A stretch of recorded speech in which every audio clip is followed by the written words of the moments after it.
What happens when two southpaw brawlers collide? Errol Spence vs. Fandora is no doubt going to be a fun, punch-infested affair, but who has the advantage and who does not? So we're going to be breaking this down and we're going to be talking about why this fight might be a mistake, but for a few reasons. Now, first off, let's set the tone a little bit.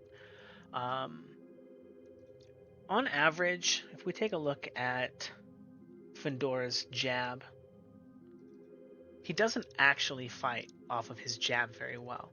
He's not really looking to throw ones and one twos, throw hard and quick shots. He's not really looking to box you, right? Fight at that range and that distance and keep you on the outside and utilize his reach and his size.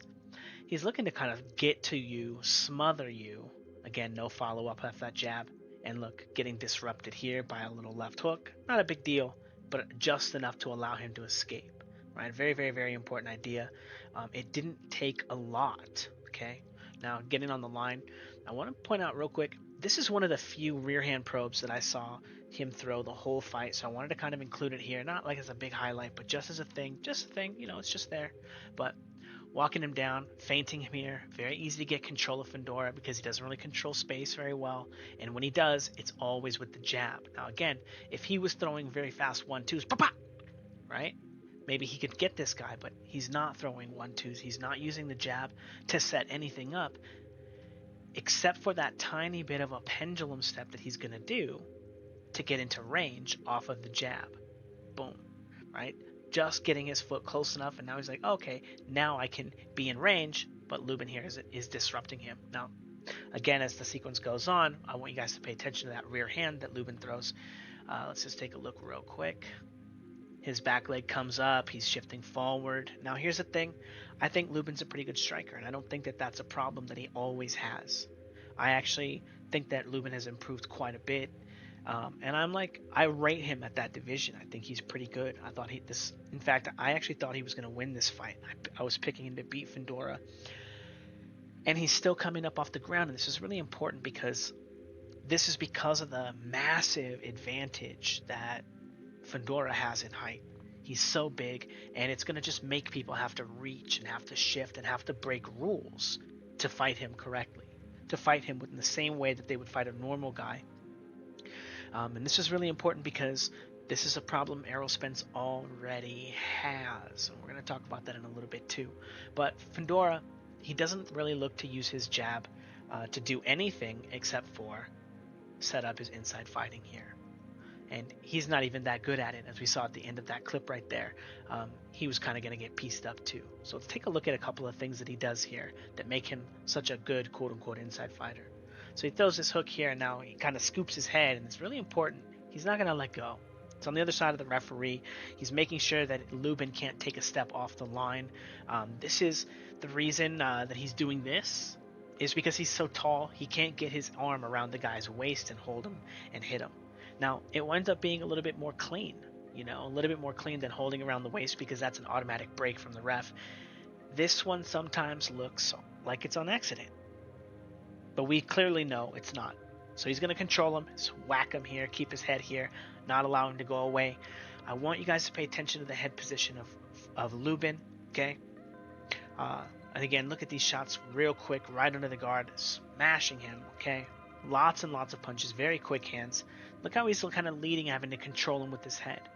Okay, again, he's so much taller. It's going to be very, very, very difficult to body up correctly. With Fandora, he's going to change the dynamics of that. And look at how easily he's able to get his shoulder on his head here and start making space to punch. Now also, shoving him here, creating a little bit of space, push, right? Here, punch, punch. Again, some little tricks. It's not like a push because he didn't push him, but he controlled his weight, got him off the ground, right? Again, it's very important when you want to strike, you need to be planted, and he's able to get him unplanted to make space for these punches while he's dealing with the wrestling, right? Now it looks a lot of times on accident, but these guys are very, very, very strong athletes. These guys are, they're horses of men, okay? And this little game that they play, this, wrestling, as long as you're not actively pushing pushing hard or throwing the guy, with your hands, it's a little bit more acceptable, right? Now, Errol Spence does have a habit of doing that. Let's just go ahead and take a look at a little bit of Spence doing some of that bad stuff. So look at his head position here. He's going to throw a jab and go to the body. Again, if he jumps in on Fundora's line, this is one of the ranges that Fundora wants to be at. Okay, and we're going to talk about that, how important it is. But look at the position that he wants to be in, putting his head in this position. He does find a little uppercut here, okay? But look at where he's putting his head. He's already leading in this position, giving his most vital target to his opponent. Now, Errol Spence, just a little bit of history. Everybody is like, oh, welterweight champion. Everyone thought, oh, sparred Mayweather, black eye. And it's like, all this extra credit, that he gets and fear. Keith Thurman didn't want to fight him. I always thought Keith Thurman would have beat his ass. I thought he would have destroyed him.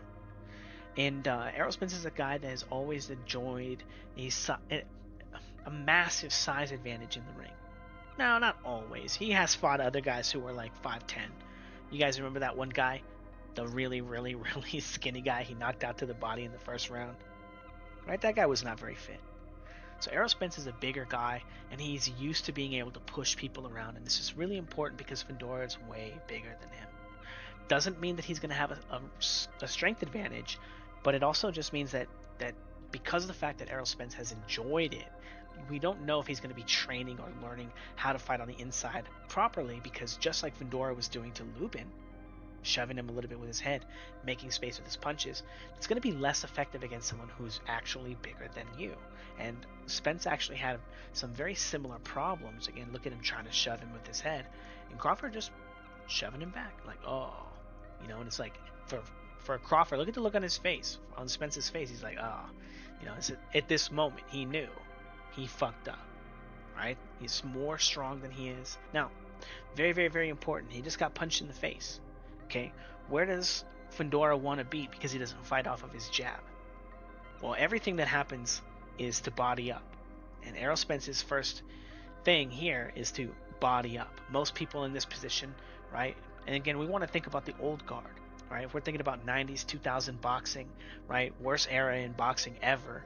It's a lot of holding, a lot of ducking below the waist, a lot of, dirty tactics. Do you guys also remember before I started teaching punching power, how everybody used to slap with their punches? And no one had good mechanics, and terrible, terrible, terrible time in boxing. But a lot of that has gone away, and as the tactics change and people become better punchers, things like this, those illegal types of tactics, they also become much more dangerous, right? Now, not everybody is going to be punching as hard as Terrence Crawford, because, well, even after you guys buy the Fouts Boxing Combat System, which will teach you everything you need to know about punching power, it has me teaching my students.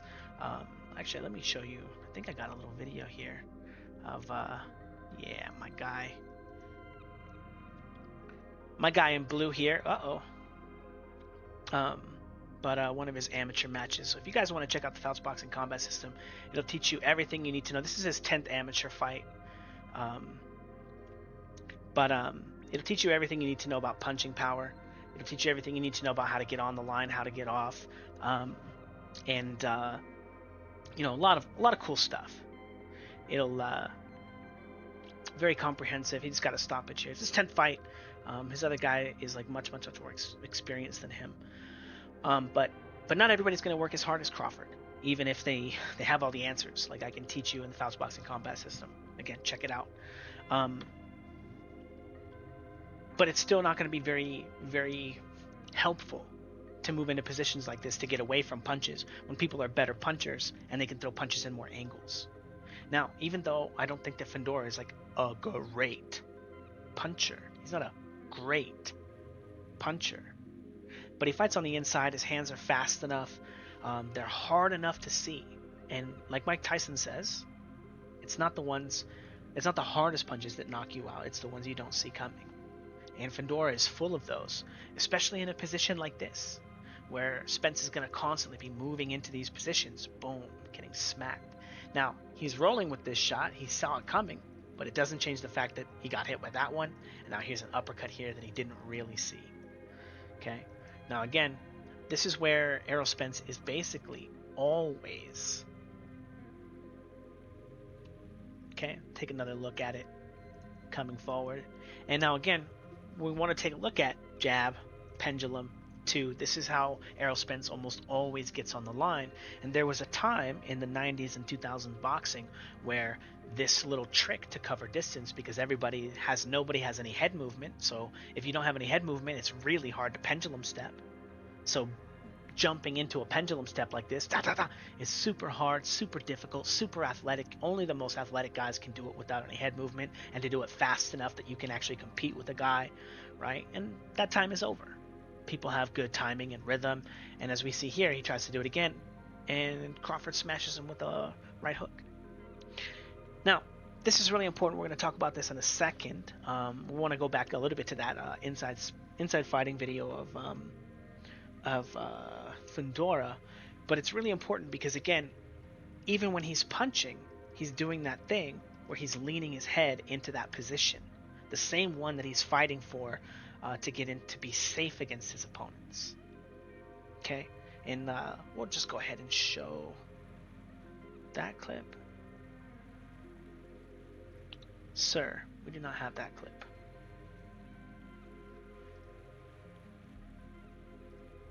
Alright, sorry guys, I don't know where that clip is. But that's okay, we'll find it as we go. I almost promise. So, let's go back to inside fighting. Okay? Now, again, Fundora is not great at it, but it's the only place that he can find meaningful offense, and that he's very, very, very dangerous because of the way that he comes on the line with that very, very plodding style of jab. It's impossible for him to sneak up on anybody. It's impossible. He's not fast enough. He has to get really close. And the fact that he has all these advantages allows this style to work for him, right? This is a guy that goes to the gym and has never, ever, ever fought anybody, obviously, who's taller than him.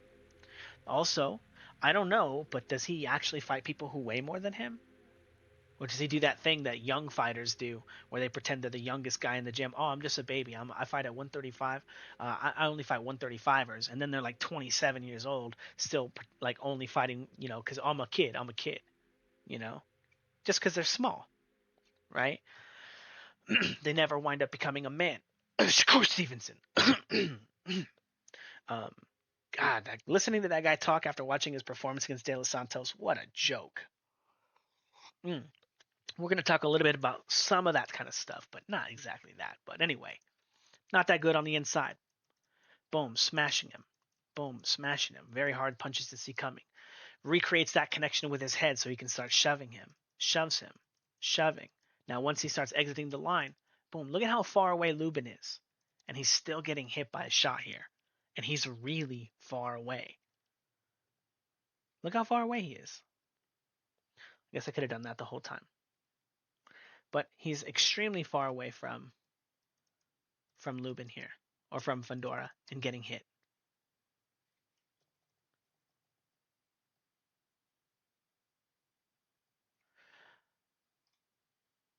But I think that Errol Spence's best shot is to take advantage of the overall worst boxer on the outside, Mr. Lubin. Okay, we're gonna start like right here. Again, take a look at Fundora's guard.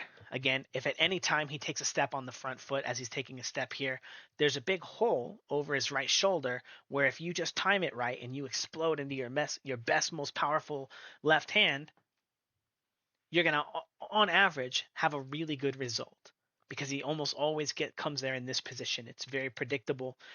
He's not controlling space or feinting, or when he does come out of this, it'll be a jab or sometimes it's a hook, but even when he has his hands on the line here, like we can see his hands they're like quote unquote, they're up in relation to his opponent because he's a midget.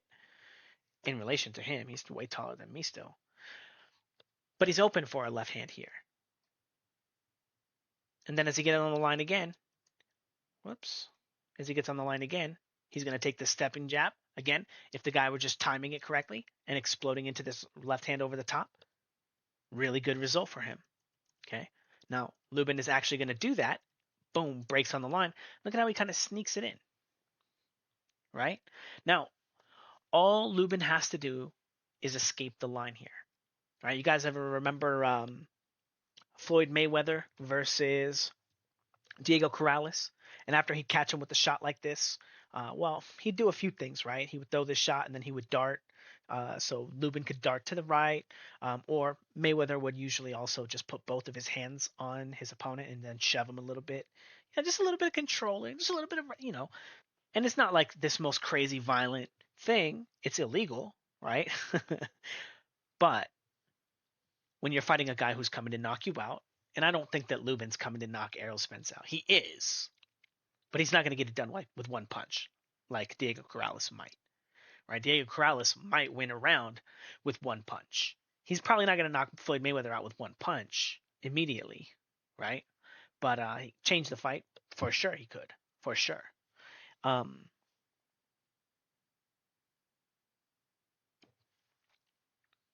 but Lubin is going to get stuck on the line here, and now all of a sudden he's got Fendora's got his grubby little mitts on him. He's ready to commence inside fighting strategy 101, right? But again, he didn't have to box there. Lubin did all the work. So it's going to be very, very, very important that after you throw some punches at him, if you're Errol Spence, you circle off, right? Now, ooh, almost get him on the outside, right? But finding space to do things like this to keep Fedora um, active on the outside, but not in range to be throwing crazy uppercuts and whatever. A lot of openings. Again, Fedora is very, very, very weak on the outside. You know, not a great counter puncher, but you have to be able to get back to a space, to a place where you have space between you and him. Otherwise, he's just going to chop you up with those inside shots. Now, this shot here, the left hook or the right hook from Crawford into Spence as he's jab penduluming, trying to get into range. This is a punch that um,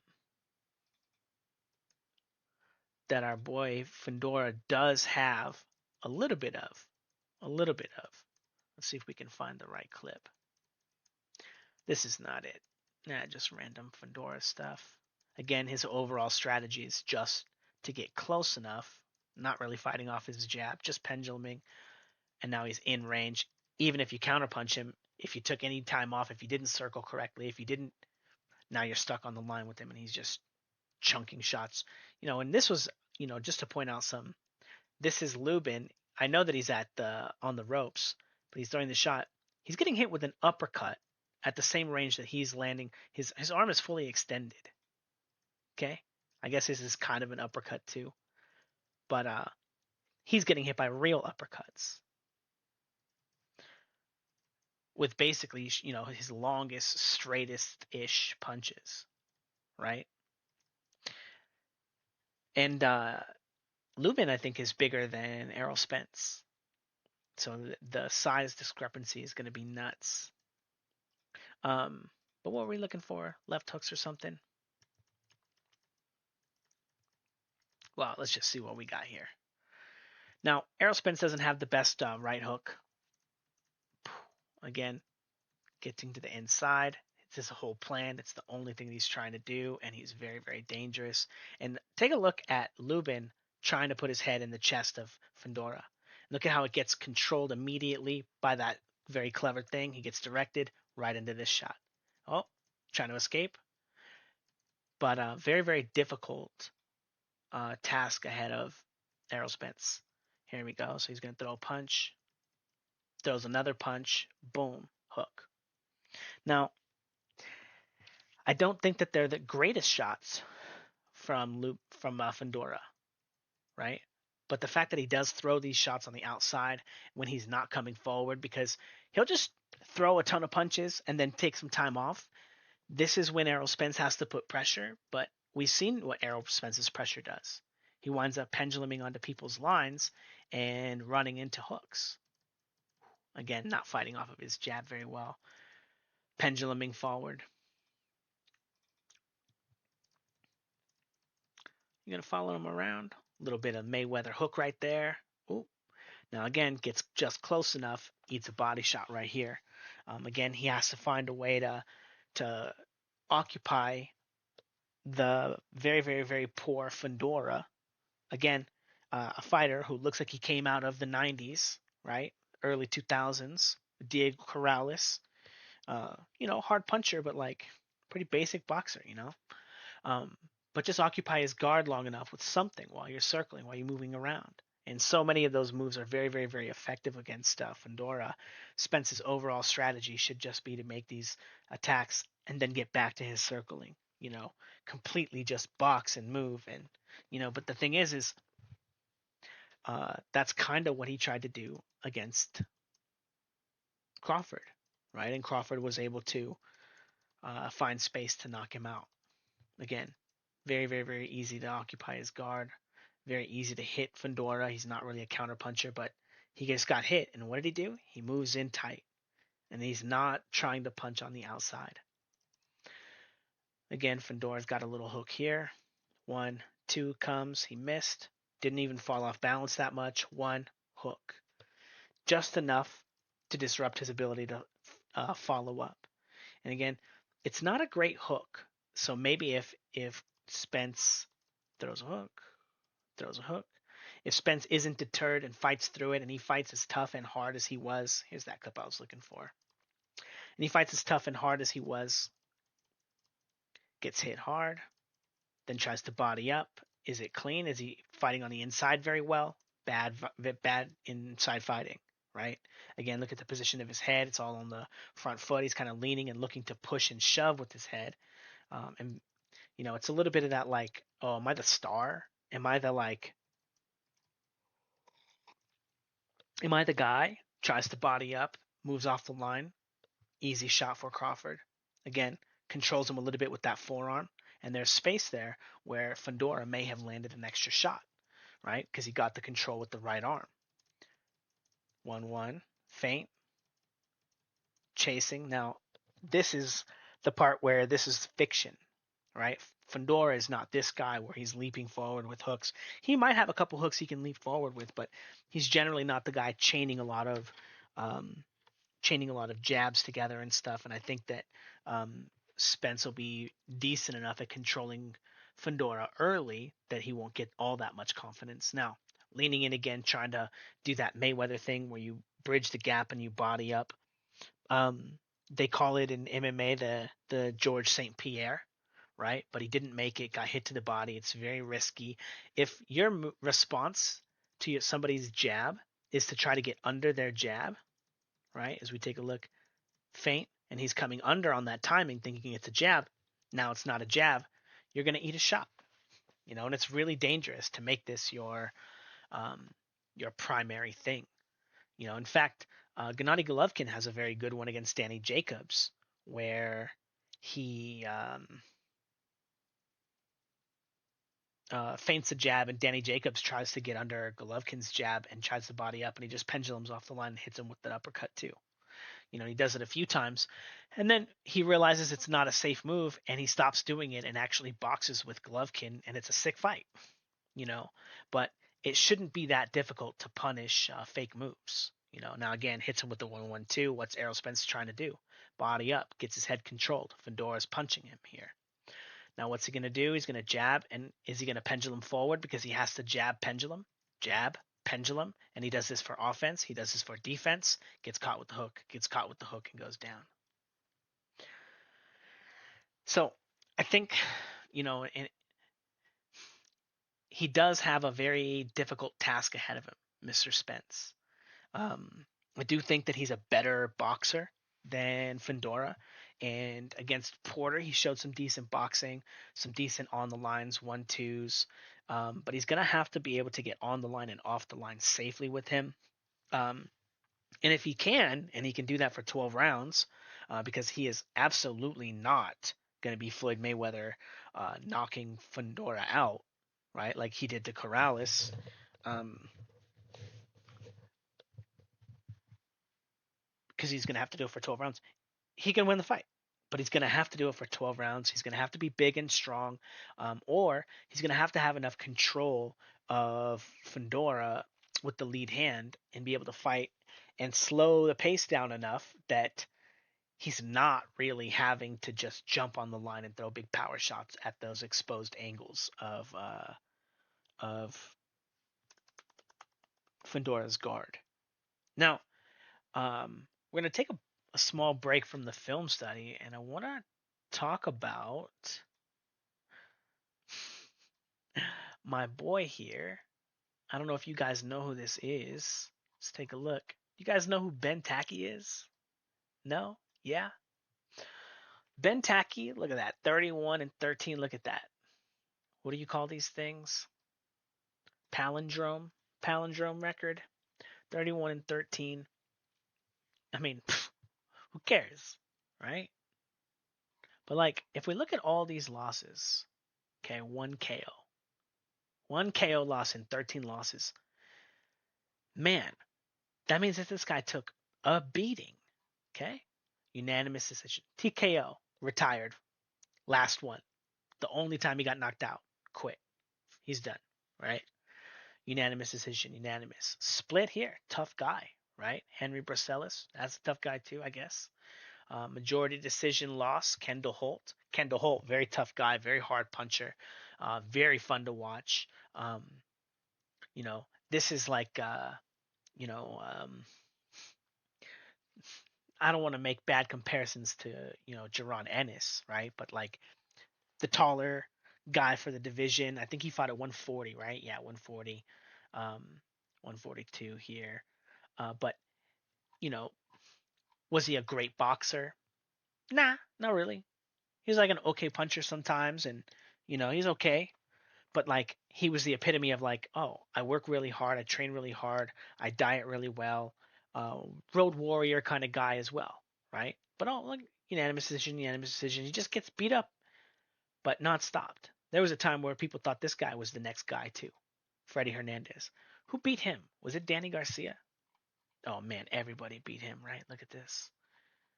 But Andre Berto beat him.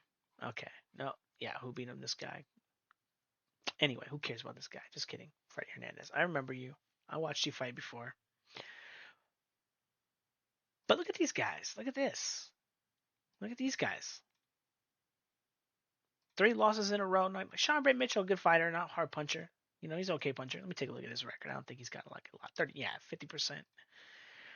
But Ricky Hatton, high knockout percentage, right? Koshizu, very high knockout percentage. I guess it's not that high, Mr. Hatton. Koshizu, that's pretty high, right? Especially in a time like his. And the reason that this guy is important, right, is this is one of those gatekeeper guys, right? This is one of those guys that's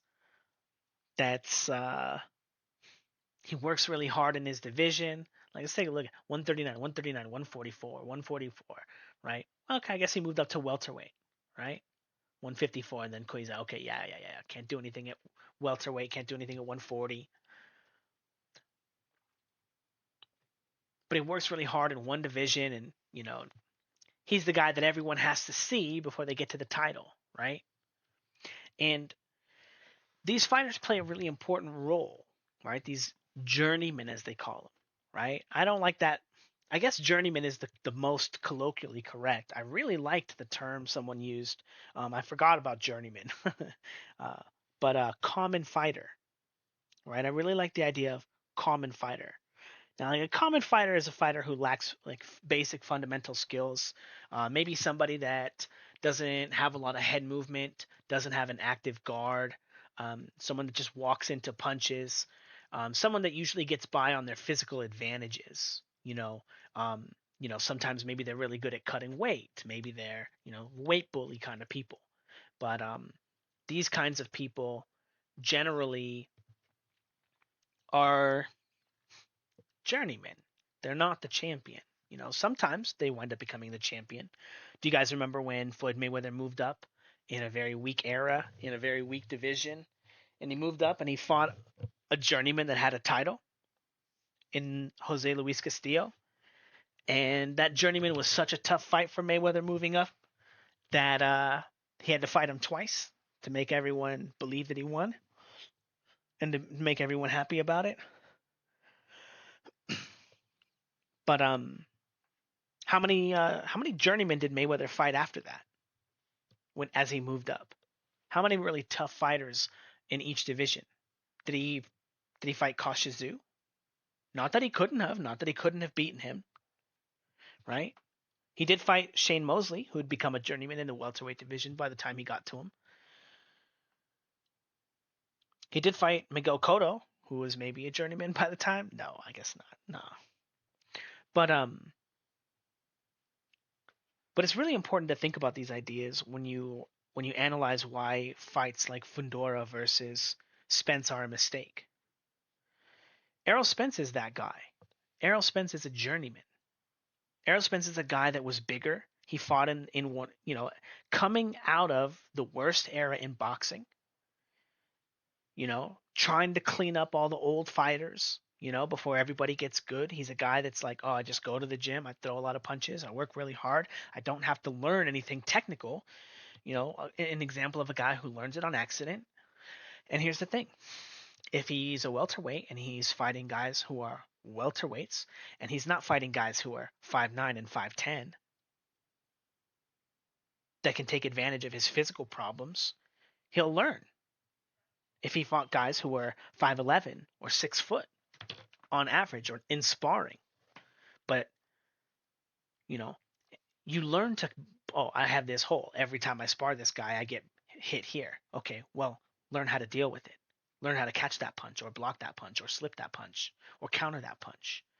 And then when you think that guy's going to do it, you do that thing. And then when he stops doing that thing because you do that thing, you'll know that you overcame that thing and that now you have a skill. And we can see things like head movement and really actually catching and blocking punches and fighting on the inside. And, those are not really skills that, Fundora or Errol Spence have.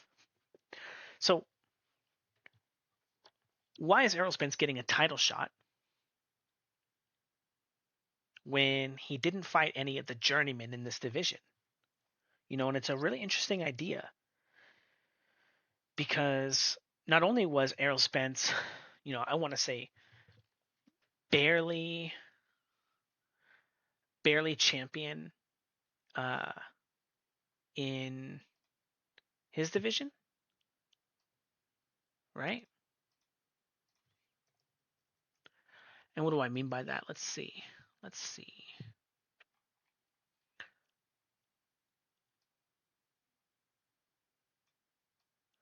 Uh, so we get his box rack up here. Split decision here. Sean Porter. Unanimous decision here, but like, how close was that fight? There's rounds where Errol Spence won the round. How many punches did he land? 8 punches or something? Like, the margins on the fight were ridiculous. Mikey Garcia, easy fight, right? But like, who did he beat? Like, where's the resume here? Kell Brook, right? How close was that fight? Until Kell Brook went down late, right? Now, no power punching, no this, no that. That's a tough fight. I actually thought that Kell Brook was going to beat him. Fought really well early, but like,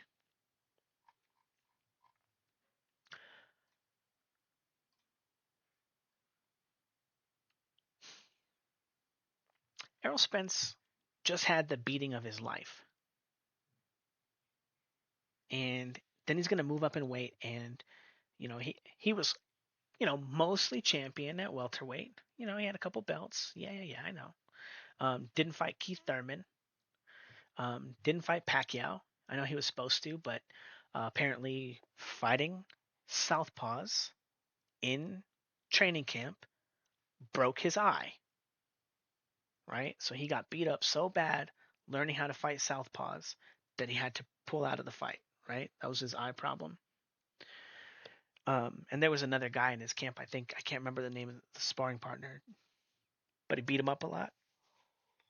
It wasn't Santillan, was it? Giovanni Santillan? No, I don't know.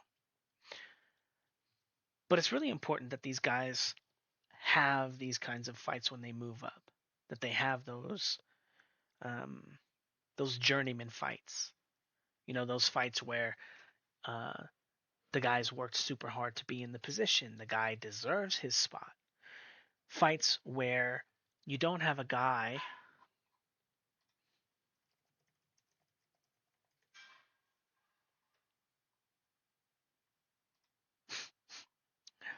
Uh-oh.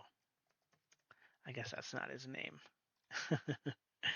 You don't have a guy like Canelo Alvarez who decides to move up in weight and fights at the first time at 167 for a title and then holds up the division for how many years? And then moves up to, you know, 175, fights immediately for a title, and then holds up the division for a bunch of years because now he has all these titles and all these divisions. You know, and if we're not even talking about, you know, I actually thought Golovkin won this fight and this one, even though he got soundly beat in the third fight. But guys not having to, you know, I guess if you made guys take time away from their career, like let's just find like a really good example.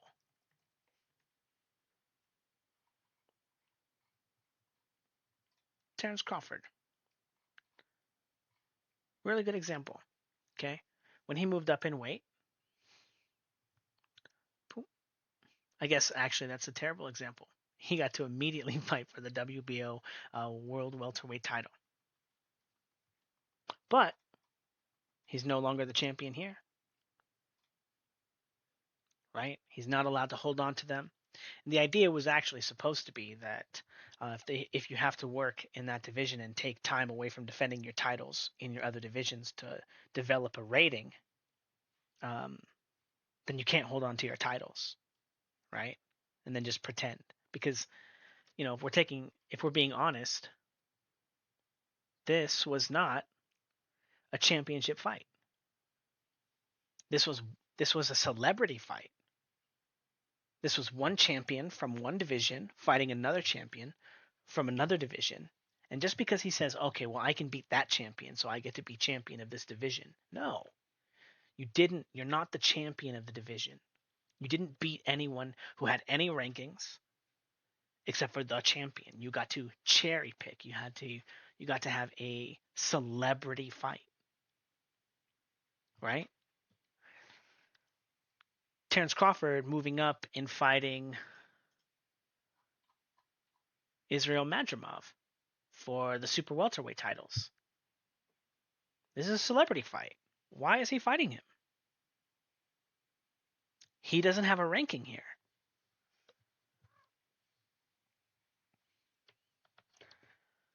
And most of the time, people are kind of like, okay, you know, Floyd Mayweather did it. You know, very select people are going to do it. You guys remember that time that Devin Haney tried to do it? That very protected fighter who maneuvered his way into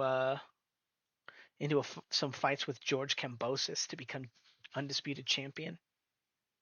Was that guy champion? Undisputed champion? Like really? Like, I know he fought the guy who had all the belts but like technically, like really. He didn't beat all the guys who have all the different rankings for all the belts. Now, real quick, I do want to say, um, I think that the multi-belt era is actually good for boxing, but I do think that there should be more cooperation between the champions to fight each other. You know, and it should be a bigger deal than it is. And when those things happen, the fighters should not be paying double and triple in fees and stuff, right? But there should be like a system worked out so that these fighters can make some money off of the fact that they're fighting champions, and one of them will be likely selling their title. But anyway, I digress. Most of the time, the guy moving up and everyone's giving him an immediate title shot, they're Terrence Crawford, right? But Errol Spence just got soundly beat in his division. He has no ranking in at 154. He hasn't beaten any of those guys. The only person that he's fought at 154, he has a knockout loss to in the ninth round, TKO loss to in the ninth round, and that guy hasn't even fought at 154. Okay, that's not true actually. Errol Spence probably he does have a win over a guy, Carlos Ocampo, who fights at 154, but who knows if that guy even has any wins at 154.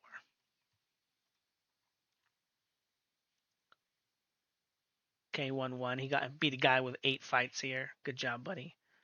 40-10. Okay, he beat Anyway, that's not bad. Oh, that guy's not bad actually. That guy's not bad. He's okay. You know. Anyway, they're celebrity fights.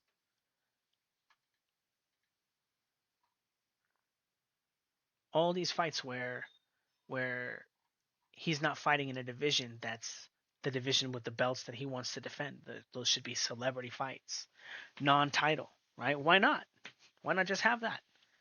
Right? Oh, if I moved up. Oh, if I got a ranking. If, but then people can have like, maybe they're just exhibitions. Maybe they're just. But that brings me back to, the 154-pound division, right? Why is Virgil Ortiz getting to fight Tim Tszyu in his first fight at 154?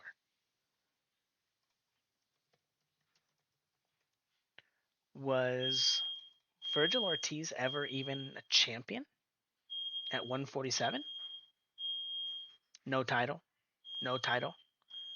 WBO. Okay, I guess he won this one. WBO international welterweight title, if that counts, right? International. Anyway, so when we think about Errol Spence moving up in weight and getting a free title shot, not only is he a weight bully from the previous division, but he hasn't been tested at this one. And moving up in weight, granted, he's getting the fight, I'll say like one of the easier fights. Not that Fundora is easy, but he's not a very good boxer. He has a lot of flaws, being that he's a weight bully himself and that he doesn't have a lot. There's just so many skills that he's lacking. Now, I just want to point out here, okay, it's very important that guys get a look at what it's like to fight at these divisions before they move up. That they have to fight these guys, right? These guys that work hard to compete for their rankings in this division. That they have to go through, that they don't get to have their celebrity fight and then just hold up the division, right? Now, let's take a look at this. Again, my boy Ben Tacky here, right? All these losses over here. This is not my boy Ben Tacky. Yes, it is. Here's those losses here. But take a look at this one, Roberto Garcia. Do you guys know who that is? Roberto Garcia. Look at that. Beat by Ben Tacky. Very, very tough fighter. TKO 10th round. He was dominating him on the cards here. Easily. Easily. But this was right after his loss to Diego Corrales. By the way, if you guys watched that fight, Floyd Mayweather's game plan was basically the Robert Garcia plan for fighting Diego Corrales. He had a lot of success with a lot of the moves, fought very similarly after, um, but he moved up in weight immediately after the Corrales fight. After at 129, he's like, okay, I guess I got to move up. After losing brutally, moved up, and again, not even for a title. He's just fighting him as a contender. Like you do when you move up, you got to fight for a ranking. Um, and he lost. And he lost. And he was winning. And what did he learn? 136. Okay, maybe he's gonna move down, right? Now maybe he's gonna fluctuate, but but is he ready for a championship? Is Errol Spence ready for a championship at 154? Should Canelo have been able to cherry pick all these fights with guys who have basic titles to be able to figure out a way to skip getting real rankings? and holding up three divisions. Like, think about how stale boxing is. Every twice a year, twice a year, the what is it? Middle, middleweight, super middleweight, and light heavyweight titles are fought for collectively. There's like 12 titles that are fought for twice a year by the same guy ish. I know he doesn't have all of them, especially after Bivol beat him. But like, how many divisions is that? How many great fights is that? It's holding up because of this celebrity fight. And now we have another one. Errol Spence, who again was a weight bully in his last division, doesn't deserve the title shot. Um, Moving up, getting an immediate title shot, and for what? So that they can set up Spence Crawford too. But Crawford doesn't deserve a title shot. And Crawford's my boy. I think the only reason I want to like have trouble giving um, um, Crawford pound for pound number one right now is because Usyk just beat Fury, and even though I don't think Fury is um, like the best fighter, fighting a guy with those advantages is very difficult. It's very difficult to overcome that, especially if the guy is fast. Now, Tyson Fury actually does have a quick 1-2, so he's very, very dangerous.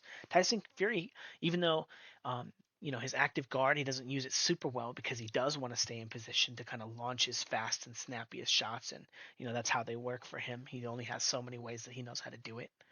Um, but he's still very dangerous. He can still do most of the patterns. He can still chain things together really, really well in a very dangerous fashion. And even though Fedor can't, he's a very dangerous fight for, as we saw with the very short Tim Tszyu. And I thought Tim Tszyu is one of my favorite fighters too. But so I have Usyk number one, but Crawford's my number two. Crawford's my number two. He was my pound for pound number one. I thought Usyk was going to lose to Fury. Um, and But he doesn't deserve a title shot either. He's moving up for what? A celebrity fight. Why is he getting a title shot immediately? Why is Virgil Ortiz getting a title shot immediately? Not that I have anything against Virgil Ortiz, but he was never even a champion. I guess he's not getting wasn't getting a title shot against Tim Tszyu interim. So like almost kinda. Why? Because it's exciting and fun, and you got to get him making money, and he's got a good promoter, and it's not like there's been anybody in the 154-pound division that's just been begging for a championship fight for years and years and years, while all the belts were held by uh, another weight bully, the Charlo, Jermel Charlo, who had his celebrity fight with Canelo, right? But yeah, I think that this is one of the biggest problems in boxing. And it stops the wheels from turning, and people don't understand how important it is that the wheels turn for the audience. That's the greatest thing that the UFC has, is that they have access to so many championship fights because they have access to all the divisions, or at least if you thought about the MMA, right? That organization has one champion per division, right? That would be like if PBC had one champion per division and they had all the guys in their ranking system fighting for their championship, right? That's essentially what it is, right? If the IBF was actually the promoter, which we know is terrible, um, we know it's really bad. uh, Love you, Dana White. Can't wait to meet you one day. Um, but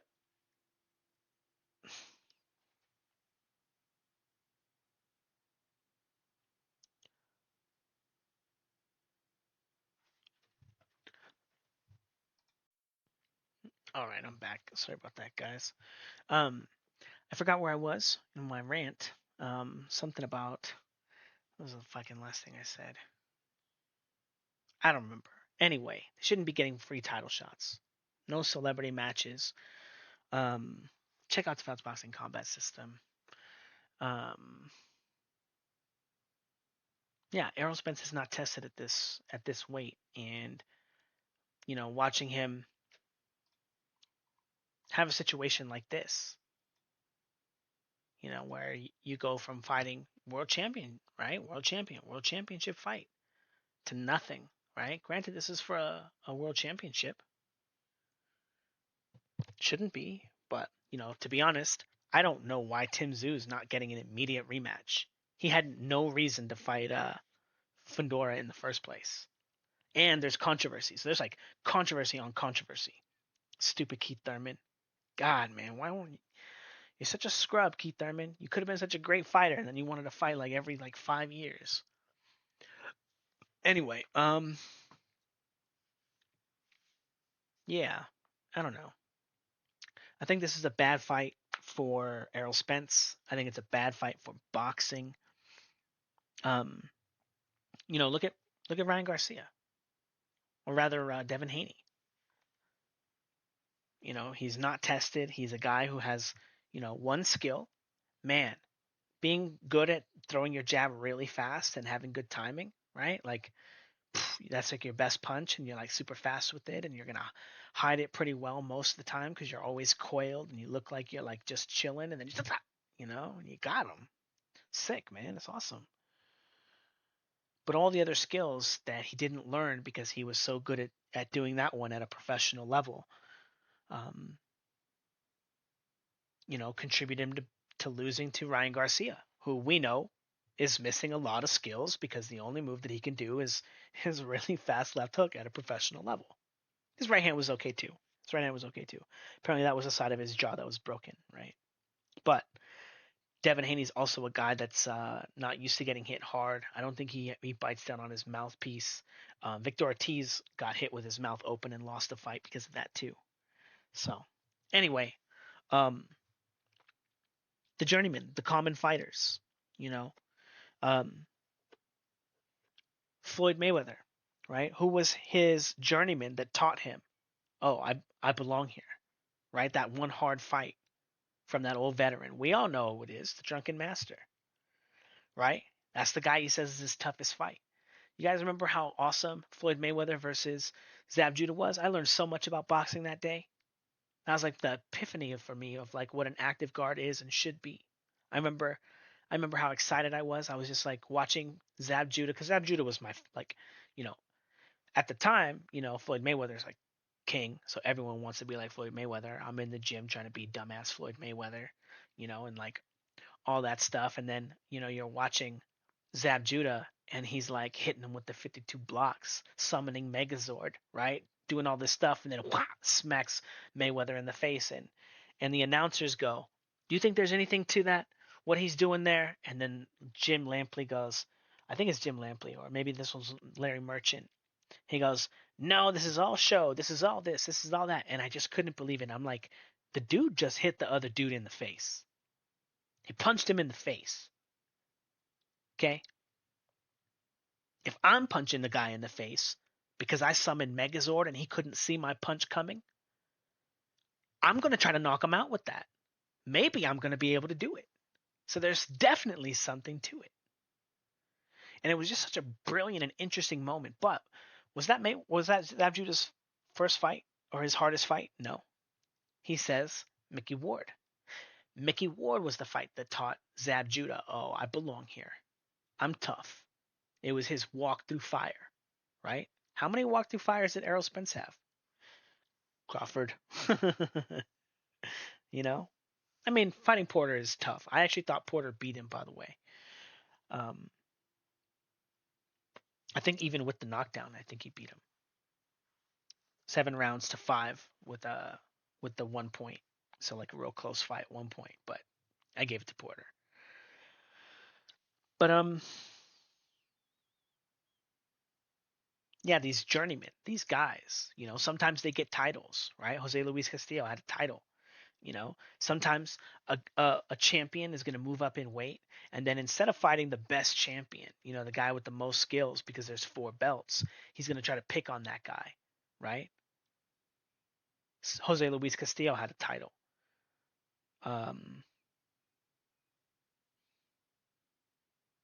Mickey Ward's best friend, Arturo Gatti, had a title. You know, easy fights, right? Overmatched, overskilled fighters.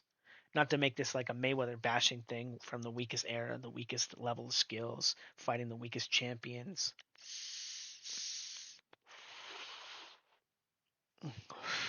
In an era where there's 4 belts, so there's the most amount of champions going, I fought the most amount of champions ever. It's like, yeah, probably. Like, maybe.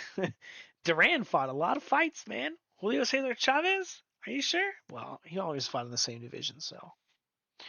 Like, anyway.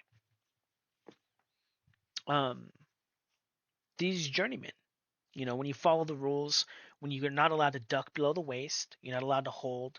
You have to learn how to use your active guard. You have to learn how to box all 12 rounds.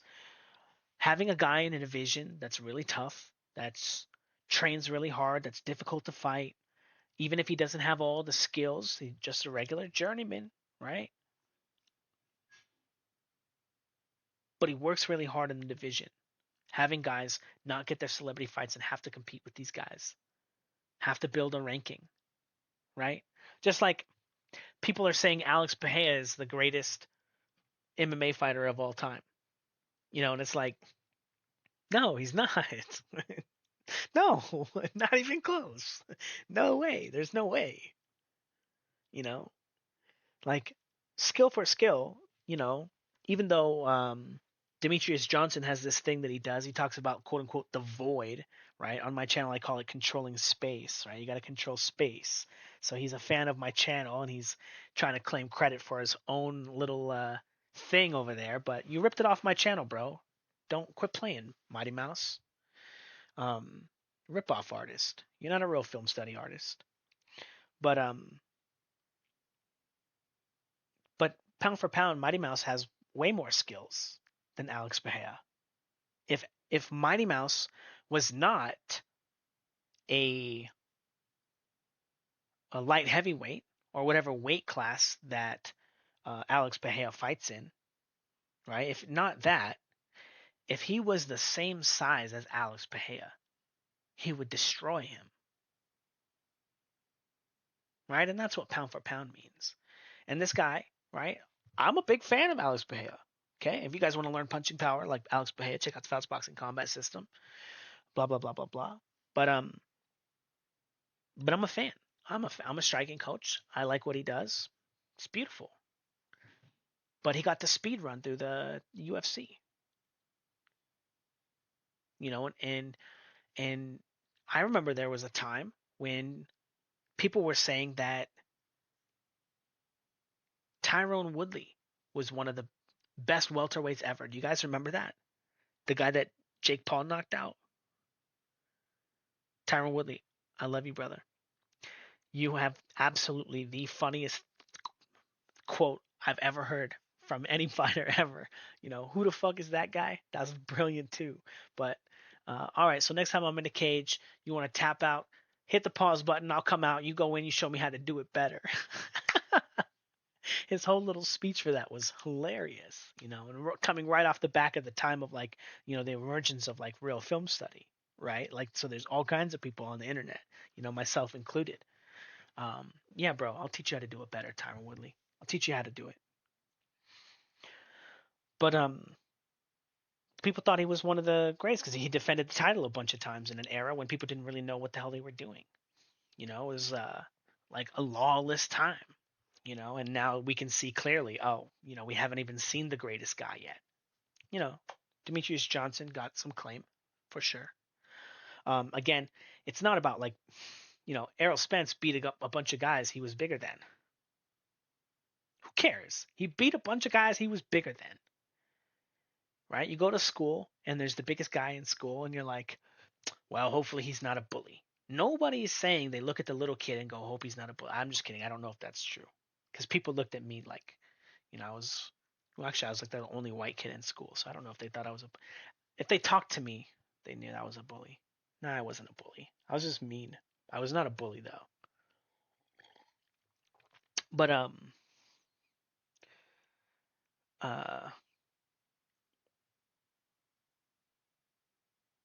too real guys, too real. But he's a big guy, fighting little guys, and you know Roberto Duran gets considered one of the greatest fighters of all time because he fought a lot of guys who were way bigger than him. He lost to some of them, but he also beat a lot of guys. He challenged a lot of guys who were very difficult to fight for even people at their size, and he found ways to beat them.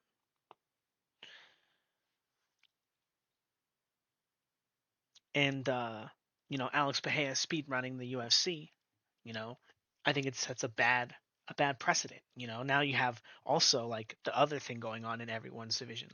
Sean O'Malley barely won his title, got one defense, and he's like, okay, got to get those. He wants his celebrity fights, right? Oh, Ilya Taporia and Connor, and it's like, yeah, cool, man. I hope you make all your money. Like, you're a cool dude, and like all that stuff, whatever.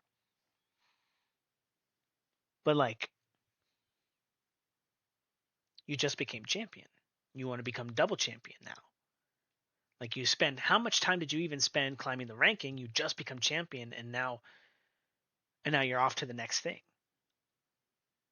And it's like, I guess like becoming champion is actually like the platform, right? Rather than the goal, right?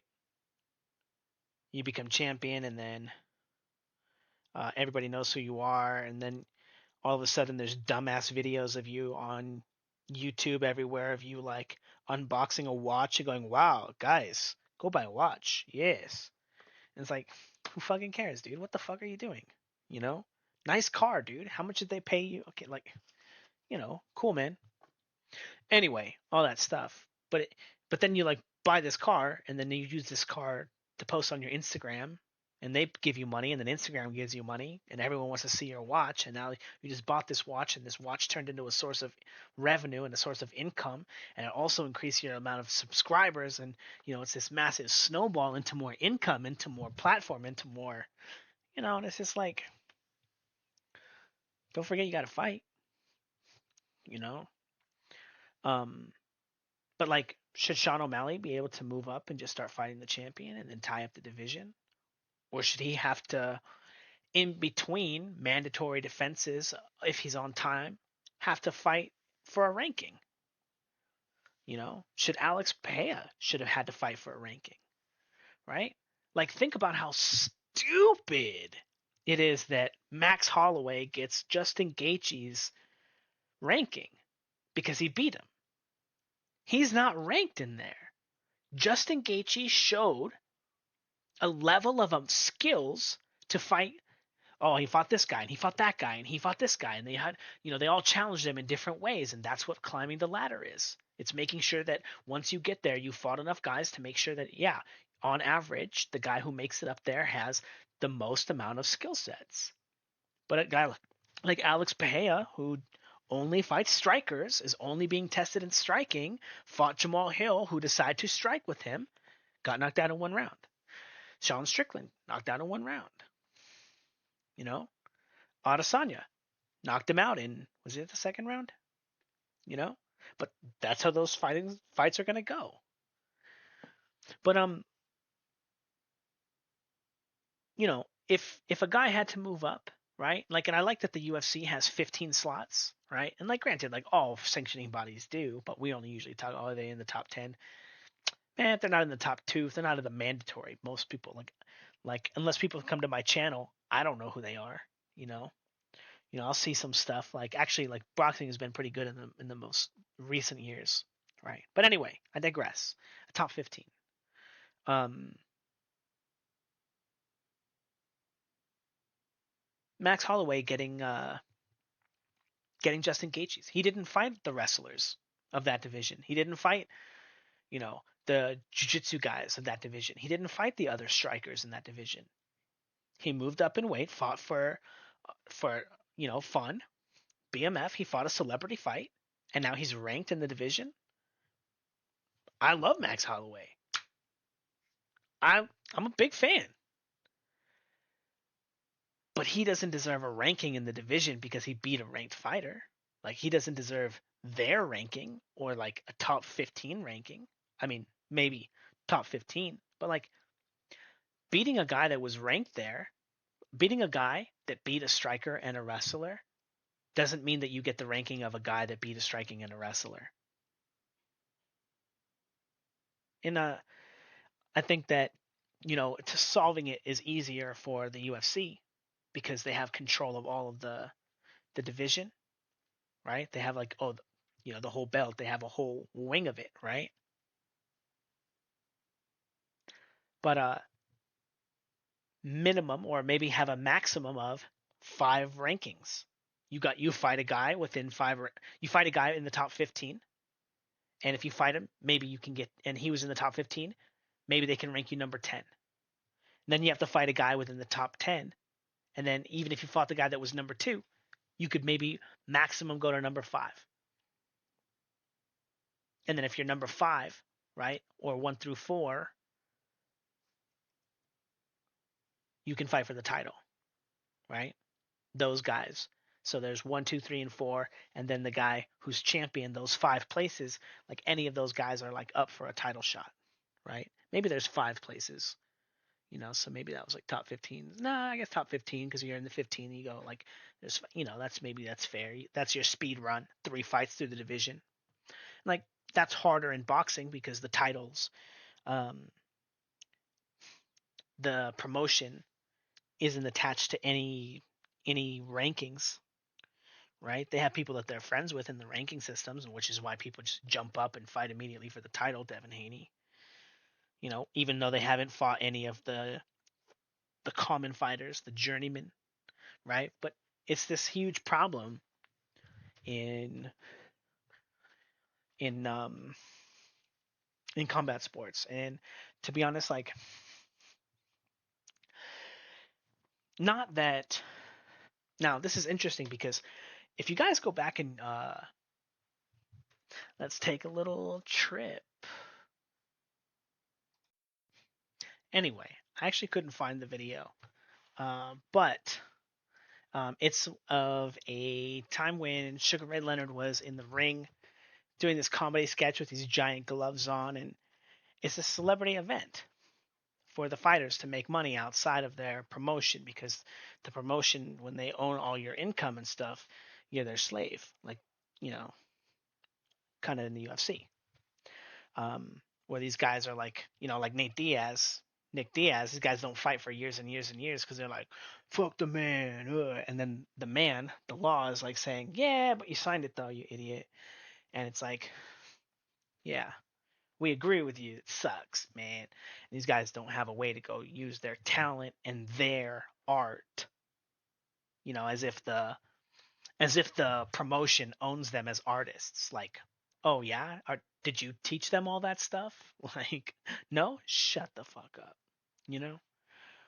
So having an opportunity for like, who's beating up Jake Paul right now? Maybe Mike Tyson. But having a way for these guys like Nick Diaz to go fight Jake Paul and go make a bunch of money doing nothing, like just chilling. It's kind of a real fight for sure. A little sparring session. But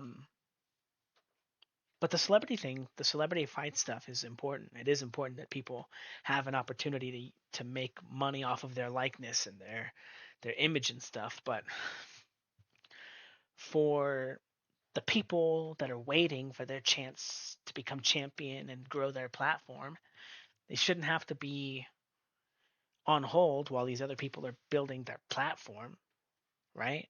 Marketing, right? That's what all this is about. So, anyway, all that ridiculousness. I know that we're all excited to maybe see Errol Spence fight again if he fights well and smart, doesn't get hurt. It'll be super exciting and fun. But he doesn't deserve a title shot. He doesn't deserve to be fighting for the 154-pound championship. He's also not good enough to be fighting at 154 pound at 154 for a title. He's not going to beat the common fighters in this division. Erickson Lubin, I think, would absolutely beat the crap out of Errol Spence. He would beat the shit out of him. Where's his title shot? He's proven more at 154, especially against the champion, than Errol Spence could. So, Errol Spence, he's saying this is going to be his last fight anyway. Why would we give him a title shot if it's his last fight? Right? Who's going to be the champion next? Right? Shouldn't they just be getting the title shot? Because that's the way that the division is going to be going anyway. Why give a guy who has no ranking and doesn't want to hold it a title shot? Right? It's just a celebrity fight then. Why would the title even be on the line? Anyway, enough of this rant. I gotta go train now. So yeah, later guys.